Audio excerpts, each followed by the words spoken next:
MP police constable में जो आज की साथियों दोनों शिफ्ट हुई हैं, उन दोनों शिफ्ट का साथियों निचोड़ देखेंगे। हम आखिर ये देखेंगे साथियों कि आज की इस वीडियो में कौन-कौन से वो सवाल थे जो पूछे गए और वो साथियों इस वीडियो में हम लोग डिस्कस करने वाले हैं। तो अगर आप साथियों चाहते हैं कि रीजनिंग के सेक्शन में आप सारे सवाल करके आएँ, अब आपकी जो परीक्षा हो, और मैं कहूँगा साथियों उन लोगों से खास तौर से कहूँगा जिनका अभी पेपर नहीं हुआ है साथियों और वो अपने पेपर को क्रैक करना चाहते हैं, तो आज की इस वीडियो को देखकर चले जाइएगा, क्योंकि इससे आपको अंदाजा लग जाएगा कि भाई ऐसे सवाल पूछे जा रहे हैं और ऐसे सवाल मैं भी कर सकता हूँ। चलिए तो साथियों सबसे पहले हम लोग रीजनिंग देखेंगे, उसके बाद मैथ देखेंगे, उसके बाद पूरी जीएस को देखेंगे और करंट अफेयर के क्वेश्चंस को भी देखेंगे। तो पहला सवाल देखिए, कह रहे कि साथियों एक इस टाइप का पूछा गया था कि यहाँ पर जो खाली जगह इसमें कैसी आएगी। देखिए यहाँ पर एक गोला आएगा छोटा सा, लेकिन ये बड़ा सा बना हुआ है। यहाँ पर स्पेस भी है गोले के चारों तरफ देखिए, लेकिन यहाँ पर कोई स्पेस नहीं, यानी कि ये भी नहीं हो सकता।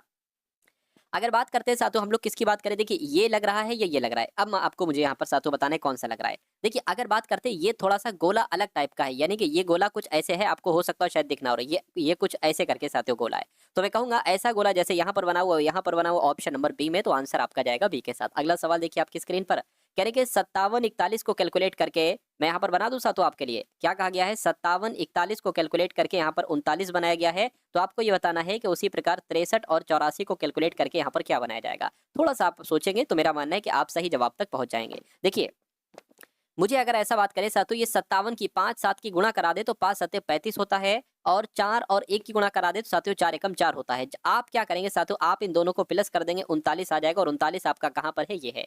उसी प्रकार साथियों 6 3 18 होता है, 4 8 साथियों 32 होते हैं। इनको अगर आप प्लस कर दोगे तो कितना आ जाएगा साथियों, 50 आ जाएगा। 50 आएगा यहाँ पर ऑप्शन नंबर ए में 50 लिखा हुआ है, तो जिनका आंसर ऑप्शन नंबर ए है तो बिल्कुल सही है। अगला सवाल आपकी स्क्रीन पर कि एक निश्चित कूट में ब्रेड को 2 के रूप में लिखा जाता है, ट्यूसडे को 3 के रूप में लिखा जाता है, तो सॉल्टिट्यूड को साथियों किस रूप में लिखा जा सकता है, फटाफट बताइए। ब्रेड को 2 लिखा कैसे गया गया और ट्यूसडे को 3 कैसे लिखा गया। देखिए आपको यहाँ पर वॉवेल कितने दिख रहे हैं, देखिए 1 और 2, 2 वॉवेल दिख रहे हैं तो 2 नंबर लिखा है। यहाँ पर 1 2 और 3, यानी कि 3 वॉवेल दिख रहे हैं तो 3 नंबर लिखा है। यहाँ पर 1 2 3 और 4, यानी कि 4 नंबर, 4 वॉवेल है तो 4 नंबर आपका आंसर हो जाएगा ऑप्शन नंबर ए के साथ। अगला सवाल देखिए साथियों आपकी स्क्रीन पर है, देखिए सवाल को और बताइए आपका जवाब क्या होगा। आपसे कहा जा रहा है कि 4 शब्द दिए गए हैं जिनमें से 3 किसी तरह से समान है जबकि एक अलग है, तो अलग वाला बताइए। मीठा, खट्टा, कड़वा, विशिष्ट स्वाद। कहीं ना कहीं ये तीनों एक ग्रुप के शब्द हैं और ये एक अलग शब्द हो जाएगा, इसलिए आंसर आपका ऑप्शन नंबर डी होगा। अगला देखिए साथियों, गुलदस्ते का संबंध फूल दस्ते से है, बिल्कुल सही बात है। यानी कि जैसे फूल को गुलदस्ते में रखा जाता है तो क्या ईंटों को सड़कों पे रखा जाता है, जरूरी नहीं। घास को पेड़ पे रखा जाता है, पुस्तकों को आवरण में रखा जाता है, न्यायाधीश न्यायपीठ में, बिल्कुल जैसे फूल गुलदस्ते में होते हैं ऐसे जो न्यायाधीश होते हैं वो न्यायपीठ में जाकर साथियों बैठते हैं, यानी कि अदालत में बैठते हैं। तो आपका राइट आंसर जो होगा वो इस सवाल के अकॉर्डिंग ऑप्शन नंबर डी वाला होगा। उसके बाद देखिए अगला सवाल है आपकी स्क्रीन पर, जैसे यहाँ पर 2 से 32 बनाया गया है, आपसे पूछा जा रहा है 3 से यहाँ पर कौन सा नंबर बन सकता है साथियों, फटाफट मुझे बताइए। देखिए मुझे ऐसा लग रहा है कि अगर हम जो 2 की घात 5 होती है ना, ये होती है साथियों 32। अगर हम 3 की घात 5 करें, सॉरी 3 की घात 5 करें, इसका मतलब है 3 गुणा 3 गुणा 3 गुणा 3 और गुणा 3 कितना होगा, 3 3 9, 9 3 27 और 3 3, यानी कि 27 की गुणा आपको साथियों 9 से करानी है। तो 7 में कितना हो जाएगा, 9 सत्ते आपका 63 हो जाएगा, 6 लग गया, 9 दूना 18, 18 आपका 24 हो जाएगा, यानी कि 243 आपका जवाब होगा। तो 2 की घात 5 32, 3 की घात 5 साथियों 243 आंसर आपका जाएगा सी के साथ। उसके बाद देखिए अगला सवाल है आपकी स्क्रीन पर, कहा जा रहा है कि सभी सीपीयू मॉनिटर है, तो साथियों सभी ये सीपीयू हो गए, है ना, ये क्या हो गया साथियों, सीपीयू हो गए, सभी सीपीयू मॉनिटर है, ठीक है। कुछ यूपीएस, क्या लिखा हुआ है, अच्छा कुछ यूपीएस मॉनिटर है। अच्छा मान लीजिए इतने मॉनिटर क्या हो गए साथियों, यूपीएस हो गए, ठीक है। अब निष्कर्ष को पढ़िए और बताइए कौन सा सही कौन सा गलत है। कुछ सीपीयू यूपीएस है, कुछ सीपीयू यूपीएस नहीं साथियों, सीपीयू ये है यूपीएस ये है, तो ये तो गलत हो जाएगा। कुछ यूपीएस सीपीयू ये भी साथियों नहीं होगा, यानी कि दोनों गलत हो जाएंगे, ना तो निष्कर्ष 1 और ना ही निष्कर्ष 2। ऐसा कहाँ लिखा हुआ है, ऐसा आपका ऑप्शन नंबर सी में लिखा हुआ है। नेक्स्ट नंबर का सवाल आपकी स्क्रीन पर है, आपसे कहा जा रहा है, क्या कहा जा रहा है साथियों, मैं आपको बताने वाला हूँ, 1 सेकंड रुकिए, ये देखिए 1 सेकंड। इसको देखिए साथियों, कह रहे कि 756 उसके नीचे है 534, यानी कि इन दोनों को कैलकुलेट करके आपका 666 साथियों यहाँ पर बनाया गया है, ठीक है। उसी प्रकार 879 और 722 से यहाँ पर साथियों कैलकुलेट करके कौन सा नंबर आएगा मुझे बताइए। देखिए एक काम साथियों हम ये करते हैं, मुझे ऐसा लग रहा है कि अगर आप क्या, देखिए ये 666 है, यानी कि 6 है यहाँ पर, ठीक है, कोई दिक्कत नहीं। अगर हम इसको घटाते हैं तो 6 में से 4 जाएगा 2 बचेगा, 5 में से 3 जाएगा 2 बचेगा, 7 में से 5 जाएगा 2 बचेगा, तो कुछ इसका और इसका आपको रिलेशन नहीं नजर आ रहा है, यानी कि ये इसका 3 गुना है, तो ऐसा तो नहीं कुछ ऐसा यहाँ पर भी लफड़ा हो। देखिए 9 में से 2 जाएगा 7 बचेगा, 7 में से 2 जाएगा 5 बचेगा, 8 में से 7 जाएगा सातों, 1 बचेगा। तो 157 जैसे इसकी गुणा 3 से कराने पर ये आया है, तो मेरे ख्याल से इसकी भी गुणा 3 से कराइए। फिर देखिए 3 सत्ते 21 हो जाएगा, 3 पंजे 15, 16 17 हो जाएगा, 3 का 3 और 1 4 हो जाएगा। 471 कहीं लिखा हुआ है, मैं कहूँगा बिल्कुल लिखा हुआ है, ऑप्शन नंबर डी में लिखा हुआ है। उसके बाद देखिए अगला सवाल आपकी स्क्रीन पर है। अगला सवाल है, कह रहे कि 4 शब्द दिए गए हैं, 3 किसी तरह से सातों समान है और इसमें से एक अलग होगा, बस वही अलग वाला सातों आपसे यहाँ पर कुल मिला के पूछा जा रहा है। देखिए यहाँ पर अगर बात करें, 4 शब्द दिए गए हैं, decibel, decimetre, kilometre, ammeter, millimetre. देखिए अगर बात करते हैं डेसीमीटर की, तो ये दूरी मापता है, किलोमीटर भी दूरी मापी जाती है, मिलीमीटर से भी कहीं ना कहीं दूरी मापी जाती है, ठीक है ना। मतलब दूरी मापने की ये तीनों इकाइयां हैं। लेकिन अगर बात करते हैं सातों एमीटर की, तो ये दूरी मापने की इकाई सातों नहीं है, ये विद्युत धारा मापती है। तो सबसे अलग जो होगा ऑप्शन नंबर सी वाला होगा। अगला सवाल देखिए सातों आपकी स्क्रीन पर, कहने के 7 बच्चे हैं, A B C D E F G, एक पंक्ति में खड़े हैं, ठीक है, एक पंक्ति में खड़े, एक पंक्ति बना लिया, 1 2 3 4 5 6 और एक सातों यहाँ पर 7 लोग हो गए। उसके बाद आपसे कहा जा रहा है कि डी के बाएं जी है। तो मान लीजिए साथियों डी अगर हम यहाँ पर बनाए, तो डी का बायां क्या होगा, डी के बाएं जी है, ठीक है, डी के बाएं जी है और बी के दाएं है। यानी कि जी जो है ना, जी ये जी जो है ना, ये डी के तो बाएं है, लेकिन बी के दाएं है। इतना हो गया। कह रहे कि ए जो है ना, ए ये सी के दाएं है, ए जो है सी के दाएं है, ए और डी के बीच में एक बच्चा है। अच्छा डी ये है तो ए यहाँ पर होगा, ए और डी के बीच में एक बच्चा है। उसके बाद कह रहे कि सी के दाएं ए है, यानी कि सी यहाँ पर होगा, सी के दाएं ए है। कह रहे कि जी के दाएं से दूसरे स्थान पर एफ है, तो जी कहाँ पर, इधर यहाँ पर है। अब देखिए यहाँ पर एक दिक्कत ये हो गई है क्या, फिर से एक बार पढ़िए इसको जरा, क्योंकि यहाँ पर कहा गया है जी के दाएं से दूसरे स्थान पर एफ है, तो जी के दाएं से दूसरे स्थान पर तो एफ नहीं है, सी है। एक काम ये करिए, डी के बाएं और क्या है साथियों, डी के एक काम अगर ये सी और ए आगे बढ़ सकता है तो हमारा हल हो जाएगा चीजें। डी के बाएं है ना, डी के बाएं जी है और बी के दाएं है जी, ठीक है। उसके बाद कह रहे कि ए सी के दाएं है, अच्छा, और ए डी के बीच में, अच्छा यहाँ पर ये भी कह रहे हैं ए और डी के बीच में एक बच्चा है, ए और डी के बीच में एक बच्चा है। और कह रहे कि ए यहाँ पर एक चीज कही गई थी, एक सेकेंड, हाँ ये सी के दाएं ए है, सी के दाएं ए है, ये भी हो रहा है, सी के दाएं ए है ना। तो दिक्कत यहाँ पर हो रही है साथियों, डी और एफ के बीच में 2 बच्चे हैं, तो डी और एफ की अगर बात करें तो इसमें कुछ दिक्कत है साथियों, इस सवाल में जरूर कुछ मिसिंग है। इसलिए साथियों क्या, इस सवाल को हम लोग स्किप कर देते हैं, ठीक है ना। चलिए अगला सवाल साथियों आपकी स्क्रीन, क्योंकि यहाँ पर जानकारी अधूरी लिखी हुई है, या तो फिर ये लाइन गलत है, इसमें से कोई लाइन गलत है या तो बन रही है, ठीक है ना। क्योंकि यहाँ पर कहा गया ना ए के दाएं, मतलब सी के दाएं ए है तो सी के दाएं ए हो गया। अच्छा यहाँ पर फिर ये वाली लाइन भी दे रहे हैं, तो इसलिए साथियों कंफ्यूजन हो रहा है। खैर कोई बात नहीं, अगला सवाल देखिए, कह रहे 12 से 26 हुआ है, 26 से 54 हुआ है। क्या साथियों 12 से 26 हुआ है, 26 से 54 हुआ है और 54 से 110 हुआ है और उसके बाद साथियों 222 है। तो अगला नंबर यहाँ पर क्या आएगा, ये बात आपसे यहाँ पर पूछी जा रही है। देखिए यहाँ पर अगर 12 से 26 हम ऐसे बना सकते हैं, अगर 2 से गुणा कराए तो 12 दूना 24 हो गया और 2 जोड़ दें। 26 से 54 की अगर बात करें, इसमें फिर से 2 से गुणा कराएंगे तो 52 हो जाएगा, 2 2 जोड़ देंगे 54 हो जाएगा। उसी प्रकार अगर इसकी गुणा साथियों कराएंगे 108 हो जाएगा, 2 जोड़ देंगे 110 हो जाएगा, यानी कि इसकी भी हमें गुणा 2 से कराना पड़ेगी। तो कितना आ जाएगा, 4 4 4, 2 जोड़ेंगे साथियों 446 आ जाएगा। क्या 446 ऑप्शन में है, मैं कहूँगा बिल्कुल ऑप्शन में है, ऑप्शन नंबर बी वाले में है। उसके बाद देखिए अगला सवाल आपकी स्क्रीन पर है। आपसे कहा जा रहा है, क्या कहा जा रहा है कि पुरुषों की एक पंक्ति में मनीष दाईं ओर से 30वें स्थान पर है, ठीक है। मनीष दाईं ओर से, यानी कि इधर से जो मनीष का क्रम की अगर बात करें, इधर से मनीष का क्रम जो है ना वो 30वें स्थान का है, ऐसे करके ये आ रहा है। उसके बाद कहने का, और कविता बाईं ओर से 20वें स्थान पर है। अगर कविता की अगर बात करते साथियों, तो कविता की अगर बात करें ये साथियों 20वें स्थान पर है, ठीक है। कहने के जब वो अपने स्थान बदल लेते हैं, यानी कि कविता यहाँ पर आ जाती है, यहाँ पर, और मनीष जो है ना वो यहाँ पर आ जाते हैं, तो मनीष कहेंगे, तो मनीष दाएं से 35वां हो जाता है, यानी कि मनीष जब यहाँ से यहाँ आ जाता है मनीष, तो ये दाएं से कौन सा इसका क्रम हो जाता है, इसका क्रम जो हो जाता है वो 35वां हो जाता है, यानी कि अब ये यहाँ पर है। और उस पंक्ति में पुरुषों की कुल संख्या कितनी होगी, है ना। पुरुष देखिए, अब अगर बात करें मनीष यहाँ पर है और इसके इधर को कितने लोग हैं, 19 लोग हैं, तभी तो इधर से अगर जोड़ेंगे तो 20वां हो पाएगा। तो 35 इधर हो गए, 19 उधर हो गए, तो 35 और 19 साथियों कितने लोग होते हैं, मैं कहूंगा साथियों कितने लोग होते हैं, 54 लोग होते हैं। तो कुल मिला के उस पंक्ति में कितने लोग हैं साथियों, 54 लोग हैं। 54 आपके सवाल का बिल्कुल सही जवाब हो जाएगा। अगला सवाल देखिए साथियों आपकी स्क्रीन पर है। आपसे पूछा जा रहा है कि ए और बी एक कार को, यानी कि अब 12 सवाल साथियों मिले, है ना। 12 सवाल मैंने आपको कराए रीजनिंग के। अब कुछ क्वेश्चंस हम लोग मैथ के देखेंगे, उसके बाद जीके जीएस और करंट अफेयर को देखेंगे।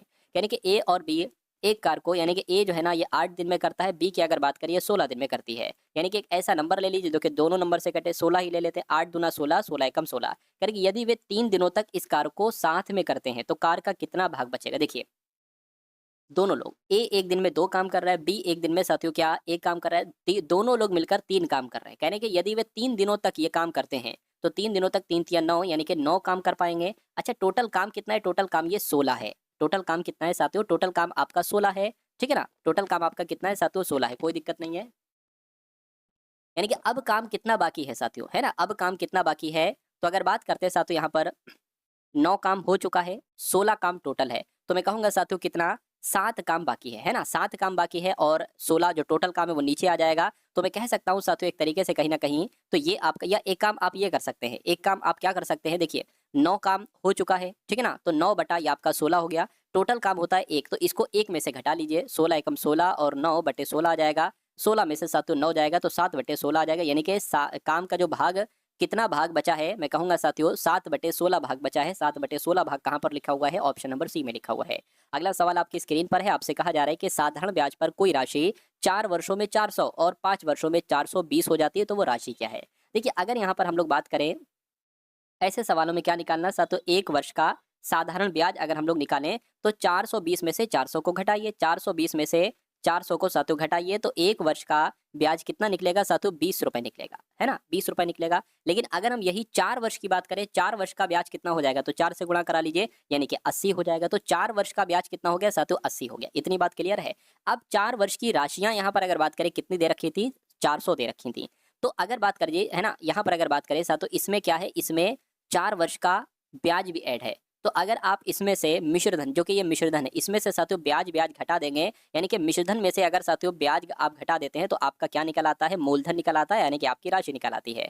तो 400 में से 80 घटाएंगे, 320 बचेगा, यानी कि ये आपकी 320 क्या हो जाएगी, यही तो आपकी राशि हो जाएगी, और जो कि ऑप्शन नंबर डी वाले में है। चलिए अगला सवाल देखिए साथियों, आपकी स्क्रीन पर है, आपको यहाँ पर देखना है और बताना है। कह रहे हैं कि एक बल्लेबाज ने 120 रन बनाए, जिसमें 15 चौके लगाए और 2 छक्के लगाए।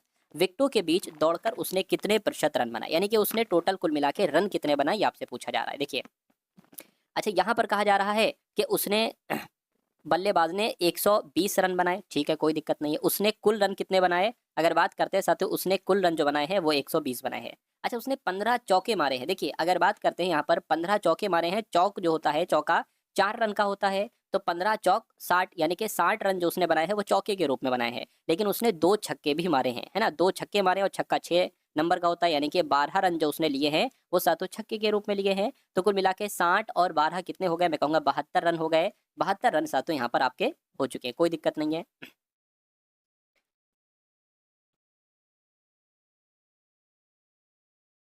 अब यहाँ यहाँ पर साथियों 2 चीज़ें, एक तो यहाँ पर अगर बात करें साथियों, एक आपके कुल रन है और एक होते हैं साथियों उसने दौड़कर रन बनाए। देखिए एक होते हैं उसने चौके छक्के मारे तो उसमें वो नहीं दौड़ा, बिना दौड़े उसने रन बना लिए, उसको मिल गए। एक होते उसने दौड़कर रन बनाए, तो कुल रन साथियों कितने हैं, कुल रन आपके 120 है, लेकिन उसने चौके छक्के जो मारे वो 72 रनों के मारे। तो आपको अगर 120 में से 72 आप घटा दोगे, आपको पता चल जाएगा उसने दौड़कर कितने रन बनाए हैं। तो 120 में से 72 घटाइए तो 48 आएगा, यानी कि 48 रन ऐसे हैं जो कि उसने दौड़कर बनाए हैं। लेकिन विकेटों के बीच दौड़कर उसने कितने प्रतिशत रन बनाए, इसको प्रतिशत में बदलने को बोल रहे हैं, तो 100 से गुणा कराइए, नीचे कुल रन लिख दीजिए, 120 आ जाएगा। 20 पंजे और 20 छंग, ठीक है ना, 6 छंग 36, 6 बयाल 6 अट्ठे 48, 8 पंजे 40 हो जाएगा, यानी कि 40% रन उसने दौड़कर बनाए हैं। ऐसा कहाँ पर लिखा हुआ है, ऐसा आपका ऑप्शन नंबर डी में लिखा हुआ है। अगला सवाल देखिए साथियों, आपकी स्क्रीन पर है, देखिए सवाल को और बताइए आपका जवाब क्या होगा। देखिए कहने के सबसे पहले 8 गुणा 3 है भाग 6 है प्लस 7 माइनस 4 गुणा 2 भाग 4 प्लस 8 माइनस 10, इसको आपको सॉल्व करना है। अगर बात करते हैं साथियों यहाँ पर 8 गुणा, ये क्या हो जाएगा, ये 1/2 हो जाएगा, 3 कम 3 3 दूना 6, 1/2 हो गया, प्लस आपका 7 माइनस 4 क्या हो जाएगा साथियों, 4 गुणा, अब ये क्या हो जाएगा, ये भी आपका 1/2 हो जाएगा, है ना, प्लस आपका 8 माइनस यहाँ पर 10 हो गया, इसको आपको कैलकुलेट करना है। चलिए कोई दिक्कत नहीं, देखिए 2 से कट करेंगे तो 4 आ जाएगी, यानी कि यहाँ पर 4 पूरा आ गया है। 2 से कट करेंगे 2 आ जाएगा, ठीक है ना, 2 एकम 2, 2 दूना 4 और 2 एकम 2 हो जाएगा, 7 में से 2 जाएगा तो 5 बचेगा। अब आपका इधर साथियों 8 माइनस 10 आ चुका है, इन सबको जोड़ दीजिए, 4 5 9 हो जाएगा, और 9 और 8 कितना हो जाएगा, 17 हो जाएगा। 17 में से साथियों 10 जाएगा तो आपका 7 बचेगा, और 7 कहाँ पर लिखा हुआ है, ऑप्शन नंबर ए में लिखा हुआ है। तो बहुत तेजी के साथ साथियों सवालों को आप लोग करा करिए, ठीक है ना। चलिए अगला सवाल है, कह रहे कि 52 मीटर लंबे और 47 मीटर चौड़े पानी के टैंक में 220 वस्तुएं डाली गई हैं। यदि एक वस्तु द्वारा विस्थापित पानी का औसत विस्थापन 4.5 मीटर क्यूब है तो टैंक के जल स्तर में लगभग कितनी वृद्धि होगी। देखिए यहाँ पर अगर बात करते हैं साथियों, जो टैंक की बात की गई है ना, तो यहाँ पर साथियों टैंक का आयतन जो है ना वो किसके बराबर है, वो वस्तु वस्तु जो विस्थापित पानी है ना उसके आयतन के बराबर है। यानी कि मैं लिख के समझा देता हूँ आपको साथियों, वस्तु एक सेकेंड। वस्तु द्वारा विस्थापित, है ना, वस्तु द्वारा विस्थापित पानी के आयतन के बराबर, वस्तु द्वारा विस्थापित पानी के आयतन के बराबर है क्या साथियों? टैंक का आयतन। समझ गए? तो टैंक की अगर बात करते हैं साथियों, यहाँ पर लंबाई, चौड़ाई और ऊंचाई भी देना चाहिए। टैंक का आयतन तो यही होगा, लंबाई, चौड़ाई, ऊंचाई, ठीक ना। तो लेकिन यहाँ पर आपसे पूछा क्या जा रहा है साथियों, कितनी वृद्धि होगी, यानी कि कहीं ना कहीं आपसे ऊंचाई ही पूछी जा रही है। क्या कितनी वृद्धि होगी, यानी कि ऊंचाई पूछी जा रही है। तो टैंक का आयतन क्या हो जाएगा साथियों? लंबाई, चौड़ाई, ऊंचाई। तो लंबाई आपको 52 दे रखी है, चौड़ाई आपको 47 दे रखी है, ऊंचाई हमें साथियों क्या करना है, ऊंचाई की अगर बात करें हमें यहाँ पर ज्ञात करना है, बराबर वस्तु द्वारा विस्थापित पानी का आयतन ये क्या होगा, तो कितना है साथियों? 220 वस्तुएं डाली गई हैं, 220 गुणा आपका 4.5, तो 4.5 यहाँ पर आ जाएगा। इसको आपको कैलकुलेट करना है और सिंपल से आपको यहाँ से ऊंचाई निकाल देना है। चलिए कोई दिक्कत नहीं है। तो इसको सातों आप क्या करा लीजिए, इसको गुणा करा लीजिए सातों, आपका काम यहाँ पर हो जाएगा। देखिए अगर बात करते हैं ऊंचाई आपकी ये है, ठीक है, ऊंचाई बराबर क्या है, ऊंचाई बराबर है साथियों 220 गुणा 4.5 और बटे में क्या आ जाएगा साथियों 52 गुणा 47 आ जाएगा। अब इसको साथियों कट कर लीजिए, आपका आंसर आ जाएगा, बस यहीं तक है, ठीक है ना। चलिए तो अगर बात करते हैं साथियों, इसको हम छोटा करें जितना हो सकता है, 2 से कट करिए, 2 दूना 4 और 2 छंग 12 हो जाएगा। 2 से कट करेंगे साथियों 110 आ जाएगा, ठीक है ना। फिर से 2 से कट करें साथियों 13 आ जाएगा और यहाँ पर कितना आ जाएगा साथियों 2 पंजे 10, 2 पंजे 10, 55 आ जाएगा। अब आपके सामने क्या आ गया है साथियों 55 गुणा 4.5 और साथियों 13 गुणा 47 यहाँ पर आ चुका है, ठीक है ना। चलिए एक काम साथियों कर सकते हैं, ये पॉइंट हटाइए, यहाँ पर एक जीरो आप बढ़ा सकते हैं। और अगर यहाँ पर बात करते हैं साथियों, इसकी मैं कैलकुलेशन कर लेता हूँ, एक बार देखिए साथियों। 55 गुणा 45 कितना आ जाएगा साथियों, ये आपका 2475 आ जाएगा। और नीचे की अगर बात करें साथियों 470 गुणा 13 से अगर बात करते हैं साथियों, यहाँ पर क्या आ जाएगा 6110 आ जाएगा। इतनी बात क्लियर है कि ये इतनी बात साथियों बिल्कुल क्लियर है। चलिए कोई दिक्कत नहीं है। अब अगर इसको साथियों हम लोग किससे कट करें, 5 से कट करें, तो 5 चौक आपका 20 हो जाएगा, ठीक है ना। 5 चौक आपका क्या हो गया साथियों 20 हो गया, 4 जाएगा, 5 टीम आपका साथियों 45 हो जाएगा, 5 टीम आपका 45 हो जाएगा।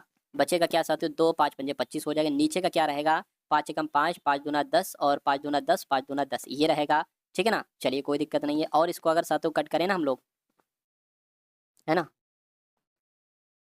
अब थोड़ी सी साथियों जगह चाहिए, इसलिए क्वेश्चन को थोड़ा सा ऊपर करेंगे, है ना, पूरी तरीके से पूरा छुप जाएगा। चलिए अब उसके बाद साथियों यहाँ पर अगर बात करें, अब आपके सामने क्या आ सकता है, देखिए अब आपके सामने क्या आ गई, ऊंचाई की अगर बात करते हैं यहाँ पर, ऊंचाई बराबर क्या आ गई 495 बटे 1222 यहाँ पर आ गई। अब आप क्या कर सकते हैं साथियों, देखिए अब आप क्या, अब आप देखिए ये मीटर में आ रहा है, अब इसको सेंटीमीटर बदलना है, क्योंकि सारी चीजें सेंटीमीटर है, तो मीटर को सेंटीमीटर बदलने के लिए हमें 100 से गुणा करा देना पड़ेगी, ठीक है ना। इतनी करा देंगे, इतनी बात साथियों क्लियर होगी। अब इसको और थोड़ा छोटा कर लीजिए, जितना जितना कर सकते हैं, 2 छंग 12, 2 एकम 2, 2 एकम 2 और इसको करेंगे साथियों 50 आ जाएगा।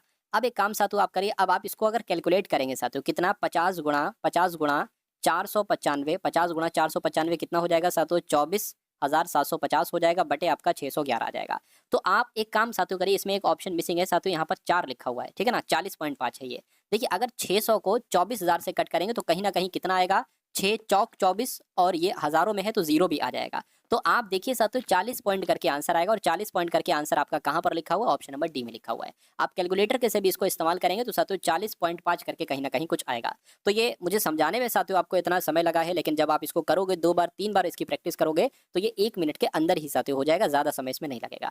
खैर उसके बाद देखिए साथियों अगले नंबर का सवाल है, आपसे क्या कहा जा रहा है साथियों, ध्यान से देखिएगा इस सवाल को और बताइए आपका जवाब यहाँ पर क्या हो सकता है। कह रहे कि 40,000 रुपए में एक स्कूटर खरीदता है और मरम्मत पर 5,000 खर्च करता है, यानी कि उसको साथियों वो कितने रुपए का स्कूटर पड़ेगा, 45,000 रुपए का पड़ेगा। यानी कि 45,000 रुपए में वो स्कूटर उसको पड़ा है, लेकिन वो इसको 54,000 में बेच देता है, उसको लाभ कितना है, 54,000 में साथ उसको बेच देता है, साफ साफ यहाँ पर कितना प्रॉफिट है 9,000 रुपए का प्रॉफिट है। लेकिन इसको बस प्रतिशत में बदलना है, तो नीचे क्या आएगा साथियों, नीचे आपका क्रैम बुलाता है जितने रुपए में स्कूटर पड़ा है। तो 3 जीरो से साथियों 3 जीरो आपके कैंसिल हो गए, 9 एकम 9, 9 पंजे 45, 20 5 से कट होगा 100 तो 20 आ जाएगा। यानी कि उसको अगर बात करते हैं 20% का प्रॉफिट होगा। और 20% का प्रॉफिट कहाँ पर लिखा हुआ है साथियों, आपके ऑप्शन नंबर डी में लिखा हुआ है। अगला सवाल साथियों आपकी स्क्रीन पर है, देखिए इस सवाल को और आप लोग बताइए आपका जवाब यहाँ पर साथियों कितना हो सकता है, क्या जा सकता है। देखिए यहाँ पर कहा जा रहा है कि 4 वर्ष पहले पति पत्नी और उनके बच्चे की औसत आयु, यानी कि कितने लोग हैं साथियों, पति हैं, ठीक है, और कौन है, और पत्नी है, ठीक है, और कौन है, और उनका एक बच्चा है, यानी कि इन 3 लोग, ये 3 लोग हो गए।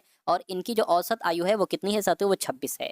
3 वर्ष पहले पत्नी और बच्चे की औसत बच्चे की 22 वर्ष, क्या 3 वर्ष पहले पत्नी और बच्चे की आयु, अच्छा 22 वर्ष थी, पति की वर्तमान आयु पूछी। सबसे पहले अगर बात करें, अगर मैं यहाँ पर आपसे कहूँ, मैं आपसे क्या कहूँ कि बच्चे, पति, पत्नी, बच्चे पति पत्नी की वर्तमान आयु क्या होगी। तो 26 तियां कितने हो जाएंगे साथियों, 3 छंग आपका 18 हो जाएगा, है ना, आपका 3 दूना 6, 6 आपका 7 यानी कि 78 हो जाएगा। लेकिन ये 4 वर्ष पहली है, सब में 4 अगर वर्तमान निकालना है ना इनका योग, तो 4 प्लस करना पड़ेगा, यानी कि कुल मिला के 12 प्लस करना पड़ेगा। तो ये कितना हो जाएगा साथियों, ये आपका 8 9 यानी कि 90 वर्ष जो आएगी, ये कुल मिला के साथियों ये दोनों पति पत्नी बच्चे की वर्तमान आयु का योग 90 वर्ष होगा। अच्छा, यहाँ पर कहा जा रहा है कि 3 वर्ष पहले पत्नी और बच्चे की आयु क्या, अगर बात करते हैं साथियों पत्नी प्लस आपके बच्चे की आयु की अगर बात करें कितनी है, 22 वर्ष है, 22 वर्ष है ना। अब लेकिन 3 वर्ष पहले है तो 3 इसमें प्लस करो, 3 इसमें प्लस करो, यानी कि कुल मिला के इसमें 6 प्लस करो अगर वर्तमान आपको चाहिए है ना, वर्तमान आपको चाहिए तो 6 इसमें करोगे कितना हो जाएगा, 28 वर्ष हो जाएगी, 28 वर्ष हो जाएगी। तो ये तीनों लोगों की वर्तमान उम्र का योग है, ये बच्चे की और पत्नी की आयु का वर्तमान योग है। इसमें एक्स्ट्रा क्या है, इसमें बस पति की वर्तमान आयु है। तो 90 में से 28 साथियों घटाइए, 2 बचेगा, ये आपका 8 हो जाएगा, ये आपका 62 आ जाएगा, ठीक है ना। ऐसा तो नहीं साथियों ये औसत आयु यहाँ पर लिखा हो, लेकिन औसत यहाँ पर लिखा तो है नहीं। चलिए कोई दिक्कत नहीं है, औसत इसको हम लोग मान लेते हैं। क्या मान लेते हैं साथियों, औसत यहाँ पर इसको हम लोग एक बार मान लेते हैं। देखिए, तो ये अगर बात करते हैं इसका वो कितना है साथियों, है ना, कितना है, 3 वर्ष पहले पत्नी और बच्चे की औसत आयु उसको मान लेते हैं। अगर 22 वर्ष है तो इनकी आयु का योग कितना होगा, वैसे तो नॉर्मली साथियों 22 दूना 44 हो जाएगा, लेकिन 3 + 3 इसमें 6 जोड़ोगे तो कितना आ जाएगा, 50 आ जाएगा। यानी कि अब यहाँ पर अगर बात करें तो 50 आएगा, 50 वर्ष। तीनों लोगों की आयु का योग 90 है और पत्नी और बच्चे की आयु का योग कितना है, 50 है। तो 90 में से 50 जाएगा, 40 वर्ष बचेगा। 40 वर्ष साथियों पति की आयु आई, और 40 वर्ष कहाँ पर लिखी हुई है, ये आपके ऑप्शन नंबर डी में लिखी है, यानी कि यहाँ पर मिस्टेक है। यहाँ पर औसत लिखा होना चाहिए साथियों, औसत आयु 22 वर्ष है। एक चीज एक वर्ड से साथियों पूरा सवाल गलत हो गया था। ये सवाल साथियों बहुत इंपॉर्टेंट है, इसलिए आप इस सवाल को बहुत शांति से और बहुत अच्छे तरीके से साथियों समझने की कोशिश कीजिएगा। आपसे यहाँ पर कहा जा रहा है कि 2 स्टेशन है, स्टेशन पी और स्टेशन क्यू। स्टेशन पी ये हो गई और स्टेशन क्यू ये हो गई। यानी कि इनके बीच की दूरी कितनी है साथियों, इनके बीच की दूरी 570 किलोमीटर है। यानी कि एक ट्रेन सुबह पी से 5 बजे, यानी कि सुबह यहाँ से 5 बजे चलना प्रारंभ करती है, और वो जो चलती है वो 90 किलोमीटर प्रति घंटे की स्पीड से चलती है, ठीक है। उसके बाद कहा जा रहा है कि क्यू, अच्छा वो पी से क्यू तक जाती है, और एक अन्य ट्रेन सुबह 6 बजे, यानी कि सुबह 6 बजे से क्यू से प्रारंभ करती है, और इसकी चाल जो होती है वो 70 किलोमीटर प्रति घंटे से जाती है। ये इधर जाती है और ये साथियों इधर जाती है, ठीक है ना। चलिए इतनी बात अगर आपको समझ में आ गई तो अच्छी बात है, कहने के इतनी ठीक है। दोनों ट्रेनें किस समय पर मिलेंगी, देखिए ट्रेन एक इधर से जा रही है, एक इधर जा रही है, तो कहीं ना कहीं ये आपस में यहाँ पर या यहाँ पर आपस में मिलेंगी, ठीक है ना, आपस में मिलेंगी। तो ये सवाल आता है, कॉन्सेप्ट सेम होगा, 2 स्टेशन दिए जाएंगे, 2 चालें दी जाएंगी, दोनों के बीच की दूरी दी जाएगी। बस आपको ये पूछा जाएगा कि दोनों ट्रेनें किस समय पर मिलेंगी, इतनी सी बात आपको पता करना है। देखिए, अच्छा अगर बात करते हैं साथियों, एक ट्रेन 5 बजे जो है ना साथियों ये निकलती है, और 6 बजे जो है 6 बजे साथियों ये निकलती है। अच्छा एक काम करिए साथियों, आप क्या करिए, आप देखिए 90 किलोमीटर स्पीड से चल रही है, तो मान लीजिए साथियों ये 90 किलोमीटर यहाँ तक पहुँच जाती है ना, 90 किलोमीटर 1 घंटा पहले चलती है ना ये। तो अब साथियों अगर बात करें ये यहाँ तक आ गई, यानी कि अब इसके बीच की दूरी कितनी रह गई है, 570 में से आप साथियों जरा घटा के दीजिए, 570 में से 90 घटाइए, इतना आ गया, और 570 में से कितना आ जाएगा साथियों, ये आपका 8 आ जाएगा, ये 4, यानी कि अब जो दूरी रही है वो 480 किलोमीटर की रही है। यानी कि अब मैं कह सकता हूँ कि सुबह 6 बजे ये यहाँ से चलती है, और सुबह 6 बजे ये यहाँ से चलती है। ये चाल 90 किलोमीटर है, और ये चाल साथियों 70 किलोमीटर की स्पीड से आती है। तो बस साथियों कोई दिक्कत नहीं है, 6 बजे से एक दूसरे का मिलने का समय बहुत आराम से निकल जाएगा, ठीक है ना। समय बराबर क्या होता है साथियों, दूरी, क्या निकाला साथियों, दूरी का अंतर बटे साथियों चालों का योग, क्या हो जाएगा, बटे क्या हो जाएगा, बटे चालों का योग हो जाएगा। अच्छा अंतर की अगर बात करते हैं तो कितना है, 480 है, तो दूरी कितनी बची है, 480, और दोनों चालों को अगर जोड़ दें 90 और इधर क्या थी, हाँ 90 और 70 अगर जोड़ दें साथियों कितना हो जाएगा, 160 हो जाएगा। ये आपका आ गया, इसको आपको कैलकुलेट कर लेना है, 0 से 0 कैंसिल, 16 कम 16, 16 तियां 48, यानी कि 3 घंटे का समय लगेगा। दोनों ट्रेनें किस समय पर मिलेंगी साथियों, 3 घंटे का समय लगेगा। मैं कहूँगा 6 बजे चलना प्रारंभ किया था दोनों ने, इसने तो 5 बजे किया था, लेकिन ये हमने जोड़ भी तो ली, घटा भी तो दी। तो 6 बजे चलना प्रारंभ किया था, 3 घंटे बाद वो मिलेंगी, तो 6 में 3 जोड़ोगे साथियों 9 बज जाएगा, यानी कि सुबह 9 बजे जाकर कहीं वो जाकर आपस में साथियों मिलेंगी। तो कुल मिला के जवाब आपका ऑप्शन नंबर सी हो जाएगा। अगला सवाल आपकी स्क्रीन पर है, देखिए सवाल को साथियों और मुझे बताइए आपका जवाब क्या होगा। आपसे कहा जा रहा है कि एक वस्तु को 400 में खरीदा गया और इसकी मरम्मत पर 50 रुपए खर्च किए गए, इसके अंकित मूल्य पर 10% की छूट देकर इसको 20% लाभ पर बेच दिया गया, वस्तु का अंकित मूल्य कितना है, ठीक है ना। वस्तु का अंकित मूल्य आपसे, चलिए भाई अंकित मूल्य पूछा जा रहा है। तो यहाँ पर साथियों 450 रुपये हो जाएंगे। क्यों 450 हो जाएंगे? क्योंकि 400 रुपये में वस्तु खरीदो और 50 रुपये उसमें और मरम्मत लगेंगे, यानी कि साथियों क्रय मूल्य कितना है, कहीं ना कहीं उसकी लागत मूल्य जो होगी साथियों वो 450 रुपये की है। अब देखते हैं साथियों क्या कहा जा रहा है। कहने के साथियों इसके अंकित मूल्य पर 10% की छूट देकर इसको 20% लाभ पर बेच दिया गया है। यानी कि अगर 450 रुपये का साथियों हम 20% के लाभ पर बेचे, देखिए अगर 10% के लाभ पर बेचेंगे तो हम 110% निकालेंगे, अगर 20% के लाभ पर बेचेंगे तो 120% निकालेंगे। तो इसका 120% साथियों हमें निकालना होगा। 450 का 120% निकालना होगा। इसको कट करिए साथियों, 20 पंजे है ना, 20 पंजे और 20 छक कट गया, 5 से कट करेंगे साथियों 90 आ जाएगा। 9 पंजे 45, 9 छंग 54, यानी कि 540 आ गया। तो अगर 450 पर 20% का आप लाभ ले रहे हो तो 540 रुपए की वो वस्तु बिकेगी, ठीक है ना। अब यहाँ पर अगर बात करें कि अंकित मूल्य पर 10% की छूट दी गई है, तो अब साथियों आप इसको लिख लेंगे, क्या लिख लेंगे, अंकित मूल्य पर साथियों 10% की छूट दी गई है, यानी कि अंकित मूल्य के 90% में बेचा गया है, तो ये चीज 540 रुपए की जाकर साथियों बैठी है। तो इसको कैलकुलेट कर लीजिए, अंकित मूल्य आपका साथियों निकल आएगा बहुत आराम से, कोई दिक्कत थोड़ी ना। इसको कैलकुलेट कर लीजिए, बराबर क्या हो जाएगा, 540 गुणा 100 हो जाएगा और बटे में साथियों 90 आ जाएगा। 0 से 0, 9 एकम 9, 9 पंजे 45, 9 छंग 54, 6 की गुणा 100 से करेंगे तो 600 आ जाएगा। यानी कि अंकित मूल्य आपका कितना आ जाएगा, 600 आ जाएगा। और 600 कौन से ऑप्शन में है, ऑप्शन नंबर बी वाले में है। तो समझ गए साथियों, ये तो आपके हो गए रीजनिंग के सवाल और मैथ्स के सवाल। और अब आप लोग देखोगे साथियों कि कैसे आपके जीके जीएस और करंट अफेयर के सवाल साथियों पूछे गए थे। चलिए तो बात करते हैं। यानी कि मैग्नस कार्लसन निम्नलिखित में से किस खेल के लिए प्रसिद्ध है, तो ये शतरंज से संबंधित है, शतरंज खेलते हैं, आंसर आपका डी होगा। बैंकिंग क्षेत्र में निम्नलिखित में से किसका उपयोग नहीं किया जाता है, देखिए रेपो रेट का किया जाता है, प्रतिभूति का किया जाता है, इंटरेस्ट रेट स्वैप का किया जाता है, लेकिन शून्य काल का नहीं किया जाता है, क्योंकि इसका संबंध तो सातों संसद से है। उसके बाद देखिए भारतीय संविधान ने किस देश से राज्य के नीति निर्देशक सिद्धांतों को लिया है, तो कहां से लिया है साथियों, आयरलैंड देश के संविधान से लिया गया है। अगला देखिए, निम्नलिखित में से कौन सा मंत्रालय हर साल संसद में आर्थिक सर्वेक्षण प्रस्तुत करता है, तो मैं कहूंगा साथियों वो वित्त मंत्रालय है जो हर साल संसद में आर्थिक सर्वेक्षण प्रस्तुत करता है। उसके बाद देखिए, चरक संहिता पाठ के अनुसार मानव शरीर में कितनी हड्डियां होती हैं, तो कितनी होती हैं, देखिए चरक संहिता की अगर बात करें तो 360 होती है। ये बात आप सभी लोगों को साथियों क्या होना चाहिए, मालूम होना चाहिए, ठीक है ना। चलिए, ये क्या है, ये एक आयुर्वेद का एक ग्रंथ है साथियों। उसके बाद देखिए अगला सवाल आपकी स्क्रीन पर है कि भारत का प्रायद्वीपीय पठार निम्नलिखित में से किस भूभाग का हिस्सा है, तो ये गोंडवाना लैंड का हिस्सा है। राइट आंसर आपका जाएगा ऑप्शन नंबर ए के साथ। उसके बाद देखिए कह रहे कि रावण शेकिंग माउंट कैलाश नामक लोकप्रिय चित्रण निम्न में से किस गुफा में चित्रित किया गया, तो ये साथियों एलोरा की गुफा में चित्रित किया गया। आंसर आपका ऑप्शन नंबर बी होगा। उसके बाद देखिए, भारतीय संविधान के निम्नलिखित में से कौन सा अनुच्छेद भारत के राष्ट्रपति को राष्ट्रीय आपातकाल घोषित करने की शक्ति प्रदान करता है, तो अनुच्छेद 356 साथियों आपके सवाल का जवाब हो जाएगा। उसके बाद देखिए कह रहे कि तंजौर में बृहदेश्वर मंदिर किस धार्मिक संप्रदाय का है, तो तंजौर में जो बृहदेश्वर मंदिर है साथियों ये नायनार धार्मिक संप्रदाय का है। ये बात आप लोगों को यहाँ पर याद रखना है। अगला सवाल है, कह रहे कि टीवी के रिमोट कंट्रोल में निम्नलिखित में से कौन सी तरंगों का प्रयोग किया जाता है, तो मैं कहूंगा साथियों अवरक्त तरंगों का प्रयोग किया जाता है। आंसर आपका जाएगा डी के साथ। अगला देखिए, आपसे कहा जा रहा है कि संगाई त्योहार भारत के निम्नलिखित में से किस राज्य में मनाया जाता है, तो ये संगाई त्योहार जो है ना ये कहाँ मनाया जाता है, ये मणिपुर में मनाया जाता है। मणिपुर जो होगा साथियों वो आपके सवाल का बिल्कुल सही जवाब हो जाएगा। उसके बाद देखिए कह रहे कि आहार नली में अंगों द्वारा स्रावित होने वाला कौन सा रस वसा के पाचन में महत्वपूर्ण भूमिका निभाता है, तो साथियों जो पित्त रस है, अग्न्याशय रस है ना, ये आहार नली में अंगों द्वारा स्रावित होने वाला ऐसा रस है जो वसा के पाचन में महत्वपूर्ण भूमिका निभाता है। स्वतंत्रता की लंबी पैदल यात्रा ये आत्मकथा है, तो ये साथियों किसकी, ये नेल्सन मंडेला की आत्मकथा है। मैं कहूंगा बिल्कुल सही जवाब, आंसर आपका ऑप्शन नंबर ए होगा। उसके बाद देखिए अगला सवाल कह रही है कि राज्यसभा के पदेन अध्यक्ष कौन होते हैं, तो राज्यसभा के पदेन अध्यक्ष तो साथियों उपराष्ट्रपति होते हैं। उपराष्ट्रपति यानी कि ऑप्शन नंबर सी आपका जवाब हो जाएगा। नीचे दी गई नदियों में किसे दक्षिण गंगा के रूप में जाना जाता है, तो मैं कहूंगा साथियों जो गोदावरी नदी है ना, गोदावरी नदी इसको दक्षिण गंगा के रूप में भी जाना जाता है, दक्षिण गंगा कहा जाता है।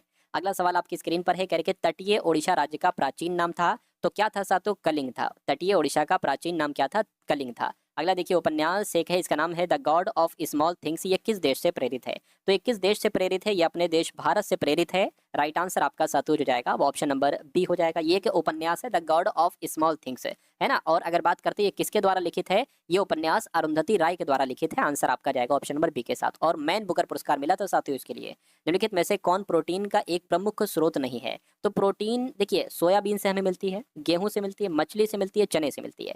तो यहाँ पर आपका साथियों जवाब क्या हो सकता है, फटाफट मुझे बताइए। तो अच्छा सवाल है साथियों, इसका जवाब क्या हो सकता है मुझे बताइए। देखिए आप सभी लोग ये तो जानते हैं कि भैया सोयाबीन में बहुत ज्यादा प्रोटीन होता है, लगभग साथियों 40% प्रोटीन होता है। गेहूं की अगर बात करें तो है गेहूं, लेकिन बहुत ज्यादा प्रोटीन इसमें नहीं पाया जाता है। इसकी अगर बात करते हैं साथियों लगभग 12 से 14 परसेंट यहाँ पर प्रोटीन पाया जाता है। अगर मछली की बात करते हैं तो साथियों लगभग 18% यहाँ पर पाया जाता है, और इसमें भी बहुत ज़्यादा होता है। तो मैं कहूँगा सबसे कम, अगर यहाँ पर कहा जाता है कि सबसे कम प्रोटीन किस में पाया जाता है, तो मैं गेहूँ लगाता साथियों, यानी कि गेहूँ में पाया जाता है, ऐसा नहीं कि नहीं पाया जाता है। उसके बाद देखिए अगला सवाल साथियों आपकी स्क्रीन पर है, आपसे यहाँ पर कहा जा रहा है कि प्रोटीन की उपस्थिति का परीक्षण करने के लिए निम्नलिखित में से किसकी आवश्यकता होती है? तो कॉपर सल्फेट और कास्टिक सोडे के घोल की आवश्यकता होती है। मैं कहूँगा बिल्कुल सही जवाब इसकी ही आवश्यकता होती है। आंसर आपका ऑप्शन नंबर ए हो जाएगा। उसके बाद देखिए अगला सवाल कह रहे कि निम्नलिखित कथनों में से कौन सा स्थानिक प्रजातियों का वर्णन करता है? तो स्थानिक प्रजातियों का वर्णन, कम आबादी वाली प्रजातियां लुप्त प्राय प्रजातियों की श्रेणी में आ सकती हैं, प्रजातियां जो गहन खोजों के बाद जीवित नहीं पाई जाती हैं, प्रजातियां जो केवल कुछ विशेष क्षेत्रों में पाई जाती हैं। मैं कहूँगा बिल्कुल साथियों ये आपका जवाब हो जाएगा। स्थानिक प्रजातियों के बारे में अगर बात करें तो वो प्रजातियां जो केवल विशेष क्षेत्रों में पाई जाती हैं। उसके बाद देखिए निम्नलिखित में से कौन सा मानव अधिकार दिवस के रूप में मनाया जाता है? तो 10 दिसंबर को साथियों मानव अधिकार दिवस मनाया जाता है। अगला देखिए निम्नलिखित में से किस जलीय जंतु में गलफड़े नहीं होते हैं? तो किसमें साथियों? ऑक्टोपस में होते हैं, स्क्विड में होते हैं, क्लाउनिश में होते हैं साथियों, लेकिन व्हेल में नहीं होते हैं। आंसर आपका डी होगा। मध्य प्रदेश का सबसे ऊंचा जलप्रपात कौन सा है अगर बात करें तो मध्य प्रदेश का सबसे ऊंचा जलप्रपात आपसे पूछा जा रहा है। ठीक है, जलप्रपात है बहुती जलप्रपात, तो वो साथियों मध्य प्रदेश का सबसे ऊंचा जलप्रपात है बहुती जलप्रपात। ठीक है ना, लेकिन अगर साथियों हम लोग यहाँ पर बात करते हैं कि इसमें से कौन सा आंसर होगा, तो कपिल धारा साथियों आपका जवाब हो जाएगा। धुआंधार जलप्रपात किस नदी पर स्थित है? तो धुआंधार जलप्रपात की अगर बात करें ये साथियों नर्मदा नदी पर स्थित है। राइट आंसर आपका ऑप्शन नंबर ए होगा। मध्य प्रदेश का सबसे बड़ा संग्रहालय कौन सा है साथियों? ये आपसे पूछा जा रहा है। क्या पूछा जा रहा है? मध्य प्रदेश का सबसे बड़ा संग्रहालय कौन सा है, बताइए साथियों। चलिए, तो यहाँ पर अगर बात करते हैं साथियों क्या आपका जवाब हो सकता है, फटाफट आप लोग मुझे बता दीजिए। तो आपको साथियों यहाँ पर याद रखना है कि जो इंदिरा गांधी राष्ट्रीय मानव संग्रहालय है ये क्या है? ये मध्य प्रदेश का सबसे बड़ा संग्रहालय है, और ये कहाँ पर स्थित है? ये भोपाल में स्थित है। चलिए अगला सवाल देखिए, मध्य प्रदेश का पहला साइंस सिटी की अगर बात करें तो जबलपुर में है। उसके बाद देखिए मध्य प्रदेश का पहला, ये तो रिपीट हो गया। अगला देखिए मध्य प्रदेश पर्यटन बोर्ड की स्थापना साथियों कब की गई थी, बताइए। मध्य प्रदेश पर्यटन बोर्ड की स्थापना कब की गई थी? की गई थी 2017 में की गई थी। 2017 आपके सवाल का जवाब हो जाएगा। नेक्स्ट नंबर का सातों सवाल है, करके किस राज्य में छत्रपति संभाजी की प्रतिमा का सम्मान किया गया है? तो सातों कहां पर किया गया है? ये सवाल आपसे पूछा जा रहा है। मैं कहूंगा महाराष्ट्र में किया जा रहा है। आंसर आपका ऑप्शन नंबर सी हो जाएगा। अगला देखिए, करके हाल ही में किसके द्वारा डेमोग्राफी रिप्रेजेंटेशन डेलिमिटेशन पुस्तक का विमोचन किया गया है? तो रवि के मिश्रा के द्वारा सातों किया गया है। आंसर आपका बी होगा। उसके बाद देखिए, किसने कोरियाई प्रायद्वीप के परमाणु निरस्त्रीकरण के लक्ष्य की पुष्टि की है? तो किसने सातों की है? मैं कह सकता हूँ अमेरिका देश ने की है। अमेरिका, यानी कि ऑप्शन नंबर सी आपका जवाब हो जाएगा। उसके बाद देखिए अगला सवाल है, कह रहे कि वैश्विक नवाचार सूचकांक 2025 में कौन शीर्ष पर रहा है? तो कौन शीर्ष पर रहा है? मैं कहूँगा स्विट्जरलैंड देश शीर्ष पर रहा है। आंसर आपका बी होगा। उसके बाद देखिए, कौन बिहार की पहली महिला फिडे मास्टर्स बनी है? तो कौन साथियों बनी है? आपका जवाब जो जाएगा वो मरियम फातिमा के साथ जाएगा। मरियम फातिमा जी बिहार की पहली महिला फिडे मास्टर बनी है। भारत ने सैटेलाइट ट्रैकिंग स्टेशन स्थापित करने के लिए किस देश के साथ समझौता किया है? तो किस देश के साथ साथियों समझौता किया है? मैं कहूँगा साथियों मॉरिशस देश के साथ समझौता किया है। आंसर आपका ऑप्शन नंबर बी होगा। उसके बाद देखिए, शारदा हॉफमैन का निधन हुआ है साथियों, वो कौन थी? तो वो एक नृत्यांगना थी। आंसर आपका जो जाएगा वो ऑप्शन नंबर साथियों सी होगा। उसके बाद देखिए अगला सवाल है, कह रहे कि प्रधानमंत्री मोदी ने किस राज्य के धार में पीएम मित्र पार्क का उद्घाटन किया है? तो साथियों कहाँ किया है? मैं कहूँगा मध्य प्रदेश में किया है। सही जवाब आपका जो जाएगा वो ऑप्शन नंबर बी होगा। यानी कि नरेंद्र मोदी के द्वारा साथियों मध्य प्रदेश राज्य के धार जिले में पीएम मित्र पार्क का उद्घाटन किया गया है। उसके बाद देखिए अगला सवाल है, आपसे पूछा जा रहा है, न्यायमूर्ति एम सुंदर ने किस उच्च न्यायालय के मुख्य न्यायाधीश के रूप में साथियों शपथ ली है? तो क्या आपका जवाब हो सकता है? मैं कहूँगा मणिपुर आपके सवाल का जो होगा वो बिल्कुल सही और सटीक जवाब हो जाएगा। दोस्तों ये वीडियो आप लोगों को कैसी लगी कमेंट बॉक्स में ज़रूर बताएं, और वीडियो अच्छी लगे तो वीडियो को लाइक करें, और चैनल पे नए हैं तो चैनल को सब्सक्राइब करें।